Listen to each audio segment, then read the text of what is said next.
Good afternoon and welcome to Matters Financial and Geopolitical from a Frontier. Thank you for stopping by, and as I say regularly now, because we live in such uncertain times, I wish security and safety for you and your family, and obviously good health in what are extraordinary times that we now live in.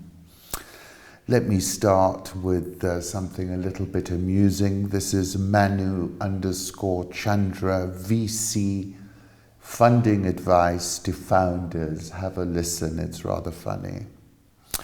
What's certain is that the whole global economy has been hit by an insidious, literally invisible circuit breaker.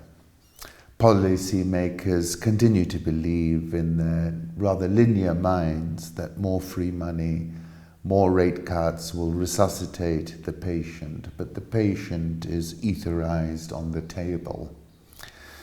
And just to give you some perspective, this is from John Authers, the COVID-19 bailout in a historic context. It dwarfs anything seen in the last half century. This is via Jim Reed at Deutsche Bank. And the point is, you can only do this once. You can't do it again. And therefore, in my opinion, notwithstanding glimmers of optimism about opening up that seems to be taking hold, a V-shaped recovery, in my view, remains a fantasy. I also know that we are, on the balance of probabilities, going to enter a Great Depression because the virus is not correlated to endogenous market dynamics, but is an exogenous uncertainty that remains unresolved until now. Home thoughts. I thought this was interesting advice from Nassim Taleb. Never tell people something if they know it already and they know that you know that they know it, which is something Rumsfeldian. Sequestered Nairobi. This is from Streets of Africa, and it's a series of black and white photographs of the city centre, where I haven't visited for quite a while. Thousands visit beaches as Southern California experiences a heat wave amid the coronavirus outbreak. That's from The Hill. This is one of the most beautiful scenes and sounds of April mornings I've seen. Watch how deer politely waits until ducks give way to cross the water. That's from Astrid Thompson.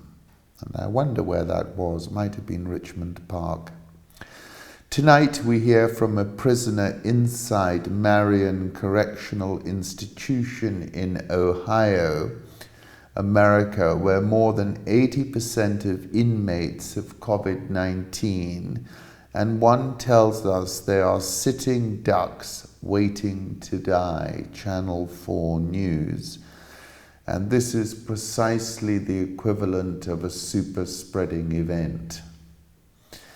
My article in early April, The Way We Live Now, and referencing that Richmond Park scene, rather idyllic. You felt the land taking you back to what was there 100 years ago, to what had been there always. Don DeLillo, everything is barely weeks, everything is days, we have minutes to live. What the great pandemic novels teach us. This is a New York Times article by Orhan Pamuk. Rather good in point of fact.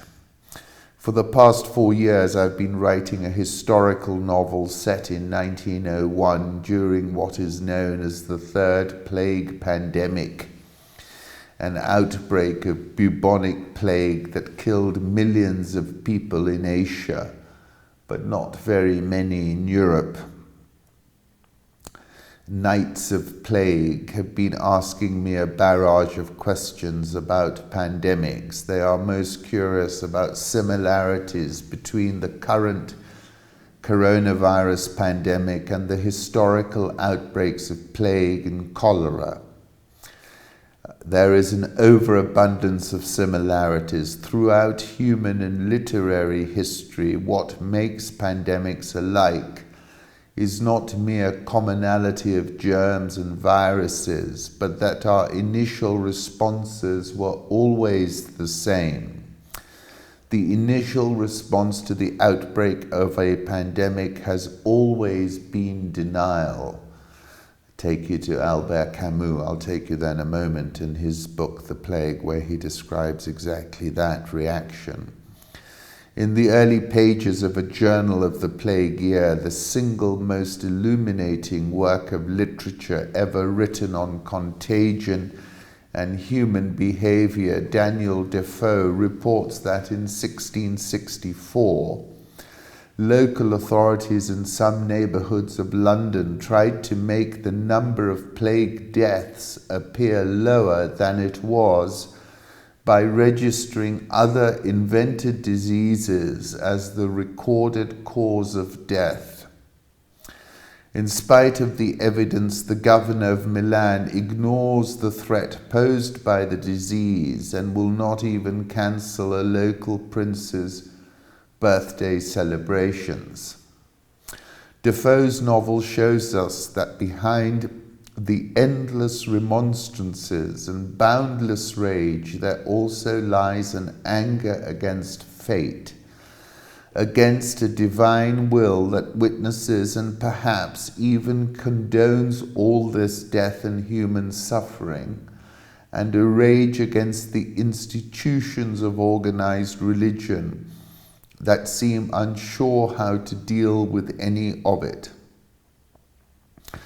Around mid-March, as panic and fear began to spread through Turkey, the manager of my bank in Cihangir, my neighborhood in Istanbul, told me with a knowing air that this was China's economic retort to the United States and the rest of the world. Like evil itself, plague was always portrayed as something that had come from outside. The disease is foreign, it comes from outside, it is brought with malicious intent. Every day there would be a rumor about this malevolent, demonic presence who went about in the dark, smearing plague-infected liquid on doorknobs and water fountains. The history and literature of plague shows us that the intensity of the suffering, of the fear of death, of the metaphysical dread, and of the sense of the uncanny experienced by the stricken populace will also determine the depth of their anger and political discontent. As we see the red dots on the maps of our countries and the world multiply, we realize there is nowhere left to escape to. We do not even need our imagination to start fearing the worst. We watch videos of convoys of big black army trucks carrying dead bodies from small Italian towns to nearby crematories as if we're watching our own funeral procession. John Donne, ask not for whom the bell tolls, it tolls for thee. Fear, like the thought of dying, makes us feel alone, but the recognition that we're all experiencing a similar anguish draws us out of our loneliness. I am reminded of that adage about pandemics and plagues, that those who are afraid live longer. Again, Taleb, those who take precautions. Camus, those who take precautions are the ones who live. In 1561, the writer Ogier Ghiselin de Busbecq, who was the Habsburg Empire's ambassador to the Ottoman Empire during the reign of Suleiman the Magnificent, escaped the plague in Istanbul by taking refuge 6 hours away on the island of Principo, the largest of the Prince's Islands southeast of Istanbul in the Sea of Marmara. He noted the insufficiently strict quarantine laws introduced in Istanbul and declared that the Turks were fatalists because of their religion Islam. About a century and a half later, even the wise Defoe wrote in his London plague novel that Turks and Mohammedans professed predestinating notions and of every man's end being predetermined. From the 1850s, as travelling with steamboats was getting cheaper, pilgrims travelling to the Muslim holy lands of Mecca and Medina became the world's most prolific carriers and spreaders of infectious disease. He dreamed that the whole world was condemned to a terrible new strange plague that had come to Europe from the depths of Asia. The picture we glean from numerous local historical accounts tells us that even during major plague pandemics, mosques in Istanbul still conducted funerals, mourners still visited one another to offer condolences and tearful embraces, and rather than worry about where the disease had come from and how it was spreading, people were more concerned about being adequately prepared for the next funeral. Go back to that Quillette article I was referencing, and that's a classic super spreading situation. Solomon Eagle, a Quaker who prophesied evil tidings during the Great Plague of London in 1665. That engraving is from Daniel Defoe's A Journal of the Plague Year. An illustration in The Betrothed, this is from Gallo Gallina. Engraving showing men in a churchyard preparing to place bodies into an open grave during the Plague of London, from Daniel Defoe's A Journal of the Plague Year. As I've written before, the zeitgeist of a time is its defining spirit or its mood, and the zeitgeist of 2020 is simply indescribable. Those army trucks that Orhan was referencing, for example. Albert Camus, in this respect, our townsfolk were like everybody else, wrapped up in themselves. In other words, they were humanists.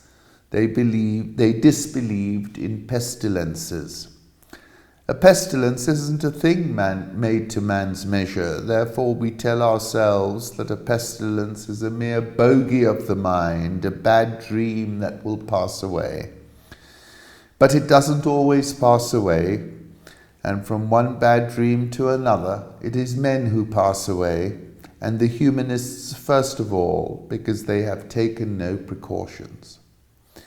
The Rolling Stones have put out a single for the first time in a decade, Living in a Ghost Town, and it certainly is a new 21st century that we find ourselves in. There is a luminous and fairy tale feel to life in quarantine. And as you know, most fairy tales have an oftentimes dark and dangerous and unspoken undercurrent. Or as Salman Rushdie put it, ours is the most cryptic of centuries, its true nature a dark secret. There is something karmic in this COVID-19. It's invisible, has already defeated the most expensive aircraft carriers, lurks everywhere and in silence, has shut down Mecca, St. Peter's Square, the Vatican and Com. But the world spent $1.9 trillion on military expenses in 2019, according to new data from SIPRI. And I was thinking to myself, it's no match for the COVID-19. Excess deaths suggest coronavirus toll may be as much as 60% higher than reported, Financial Times. John Donne, each man's death diminishes me, and obviously I include women in that, for I am involved in mankind. Therefore send not to know for whom the bell tolls, it tolls for thee. Dans la ville, 140 enterrements du jamais vu, Bruno Meyerfeld. Everyone has to look outside the box because there is no box. New York Governor Cuomo. Taleb, of course, they are born, put in a box, they go home to live in a box, they study by ticking boxes, they go to what is called work in a box. where they sit in their cubicle box, they drive to the grocery store in a box, to buy food in a box, they talk about thinking outside the box, and when they die, they are put in a box. What would cause birds to act like this? Something is disrupting their natural behavior, arc_unreal, and it's certainly a fin de siècle, even apocalyptic mood. Political reflections, total cases 3,041,517, total deaths 211,159, but we know that's probably massively undercounted. It took 11 days to go from 2 million cases to 3 million. That's GMI. Global daily growth has been averaging more than 80,000 cases per day since April the 6th, REMI again. There have been more than 200,000 deaths related to COVID-19, REMI.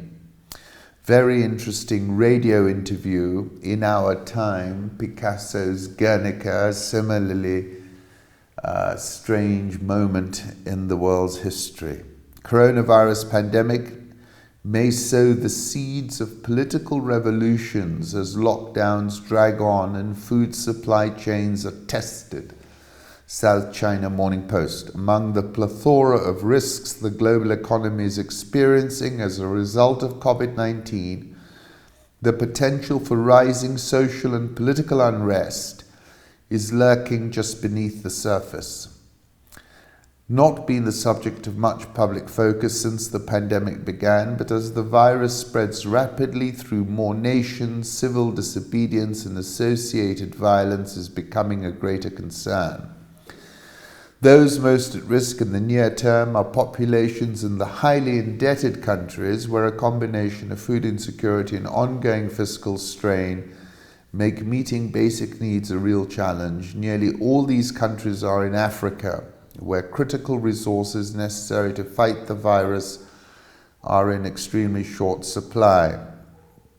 Assuming, as many now do, that the new normal will last for months or possibly years, in the absence of an effective treatment, the tipping point between when governments run out of stopgap funding solutions and citizens begin to gravitate toward lawlessness en masse may appear sooner than we might like to think. That's why I said in one of my articles it would not be an exaggeration to say we're staring into the abyss of a zombie apocalypse. Coronavirus in the US is actually two strains, says Scott Gottlieb, MD, West Coast via China, East Coast via Europe. Then I came across an article, Coronavirus, le laboratoire P4 de l'Institut de Virologie de Wuhan, une erreur humaine. And I'm not going to read the French, but I'll read bits of pizza. To make a diversion, a market in Wuhan was accused of selling wild animals, information entirely based on speculation, but the nearby presence of the Institute of Virology fueled speculation about a possible leak from these very sensitive facilities. The Chinese were working on an AIDS vaccine with the coronaviruses. These are the facts. This virus was made in a lab.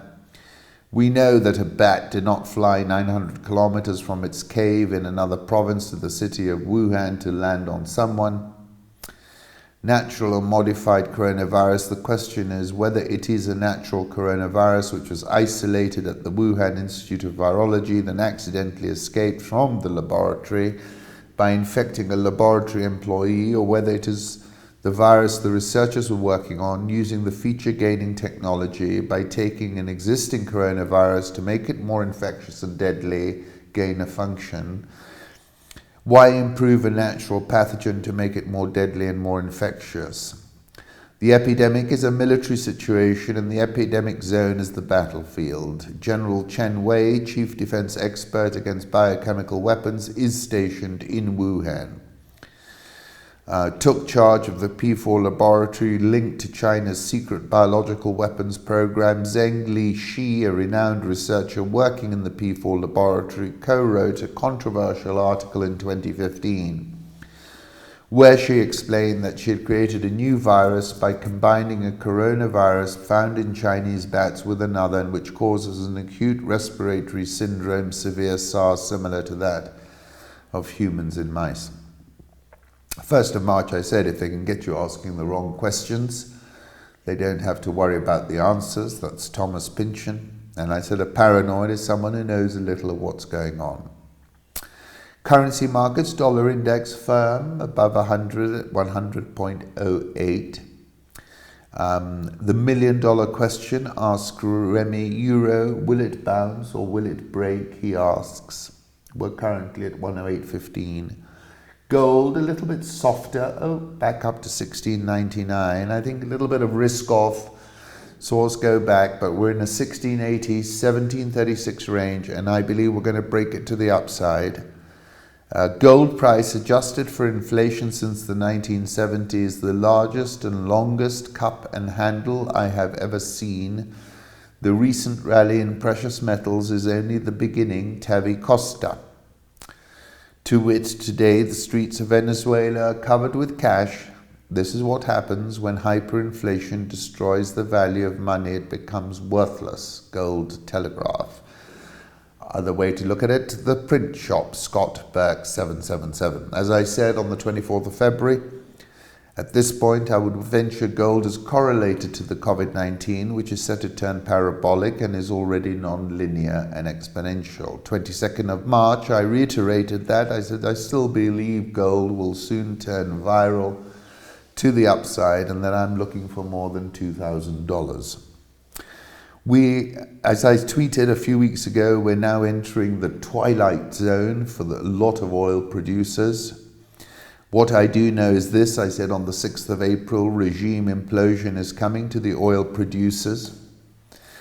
Demand is created and a return to a hyper-connected 100 million barrels per day world is not going to happen for the foreseeable future. And I was saying that the price of crude oil is perfectly correlated to the COVID-19 sudden stop. Emerging markets, you will remember an article, Blood and Soil in Narendra Modi's India, which was in the New Yorker, in which Prasad, an editor, said, the accelerated growth was a fantastically crafted fiction about India under Modi. India ratings and research GDP growth will be at 1.9% in full year 2021, the lowest in 29 years, via Andy Mukherjee. 6th of April, I said, we're watching the great decoupling unfold in front of our eyes. From Brazil to South Africa to India, 20 years of good times are now ended. Lebanese returning to the streets, and this might well be a precursor for what's coming close to you. Last night, some blocked roads set tires ablaze in several cities, despite a curfew imposed because of coronavirus. Local currency losing value, prices of goods rising, lack of dollars, and lack of a government plan to rescue the economy. 21st of October last year, in an article called The New Economy of Anger, I said, and I was quoting Paul Virilio from Speed and Politics, the revolutionary contingent attains its ideal form not in the place of production, but in the street, where for a moment it stops being a cog in the technical machine and itself becomes a motor, machine of attack, in other words, a producer of speed. Sub-Saharan Africa, this is via Charlie Robertson, very useful set of data and news from the Milken Institute on Africa and the COVID-19. That link is on the website. Remy GMI in Africa, daily cases are trending. As I said previously, we're looking in the rearview mirror. WHO coronavirus cases in Africa could shoot up from thousands now to 10 million within 3 to 6 months, according to very provisional modeling. Link for COVID-19 data points via the WHO. Ethiopia, one person tested positive in the last 24 hours out of 943 tests. I tweeted a hit rate of 0.1%. It's statistically remarkable, really. So remarkable it's not credible. Either their tests are wrong. I would incline to the view that their tests are not up to scratch. And given what we know about some of these Chinese testing equipment, one can guess what's happened. Unprecedented in Tanzania, burials of the dead by officials in the quiet shroud of night, lest the world believes we are dying of COVID-19. Fatma_Karume Ngurumo's produced the video. And we all know that the coronavirus is exponential, non-linear and multiplicative, and that exponential disease propagation looks like nothing, then cluster, then boom. COVID-19 is creating major losses for African airlines and economies. IATA, passenger revenue down $6 billion, annual demand down 51%, GDP loss down $28 billion, potential job losses 3.1 million. On the 22nd of March, I said our airlines are no longer going concerns. South African All Shares down 13.24% year to date. The Rand is at 18.81. Egyptian Pound 15.75. EGX 30 minus 25.68% year to date. A dollar exchange for 450 Naira in the parallel market. A 14% spread from the interbank rate, which weakened to 387 Naira. 12-month Naira forwards were trading at 509. As I said on the 5th of March, oil revenues cratering, a currency devaluation is predicted and predictable. Nigerian All Shares minus 15.74% year to date. Ghana Stock Exchange is down 4.49% year to date. COVID-19 Kenya, this is the time for the government to feed the cow it loves to milk. It need not be out of benevolence, but of necessity. Dead cows, like the unemployed, unproductive taxpayers, are of little or no use, but they can and will deliver a powerful political kick. Kalinaki. This is an incredible aerial shot of Likoni ferry vessel showing the adopted social distancing. That's via HL Lenga, Kenyan boy. Mass COVID-19 testing for all truck drivers in Kenya. As you know, truck drivers are super spreaders and actually aid spread along these super highways of Africa. Viruses, of course, exhibit non-linear and exponential characteristics. Kenya shilling is at 107.30. Kenya Parliament raised tax on dividends to foreigners by 50%, from 10% to 15%. They raised the total cost of buying shares for local investors by 9%. The patient is dead. I don't know what you're raising charges on them for. Nairobi All Shares down 18.38% year to date. NSE20 is down 26.24% year to date. Thank you for listening.